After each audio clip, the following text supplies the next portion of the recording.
জাতীয় নির্বাচনের রূপরেখা না দেয়ায় প্রধান উপদেষ্টা ডক্টর মোহাম্মদ ইউনূসের প্রতি আশাহত হয়েছেন বিএনপি মহাসচিব মির্জা ফখরুল ইসলাম আলমগীর। এই অবস্থায় অন্তর্বর্তী সরকারকে সংস্কার দৃশ্যমান করে নির্বাচনের রূপরেখা ঘোষণার আহ্বান জানিয়েছেন ফখরুল। দুপুরে জাতীয় প্রেসক্লাবে মৌলানা ভাসানীর মৃত্যুবার্ষিকীর আলোচনা সভায় তিনি এসব কথা বলেন। মির্জা ফখরুল বলেন, ধারণা ছিল প্রধান উপদেষ্টা তার প্রজ্ঞা দিয়ে একটা নির্বাচনের রূপরেখা দেবেন। বিএনপি এখন পর্যন্ত সরকারকে সমর্থন দিয়ে যাচ্ছে।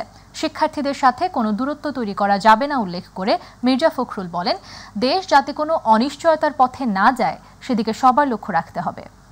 আমরা 15 বছর ধরে লড়াই করেছি, সংগ্রাম করেছি, জান দিয়েছি, প্রাণ দিয়েছি, মামলা গেছি, জেলে গেছি।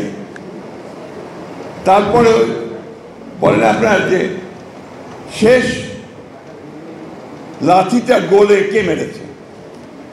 ছাত্ররা মেরেছে। সুতরাং ছাত্রদের সঙ্গে আমাদের কখনোই কোনো দূরত্ব সৃষ্টি করা যাবে না।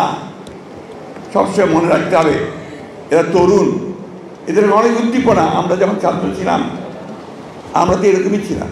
দ্রুত নির্বাচন হওয়াটাই এই দেশের জন্য, জাতির জন্য মঙ্গল। কেন বলছি? আমাদের অভিজ্ঞতা থেকে এই ধরনের সরকার যতদিন বেশি থাকে তত সমস্যা তৈরি হবে। কেন? এর তো ম্যান্ডেট নাই, এর তো নির্বাচিত সরকার নয়।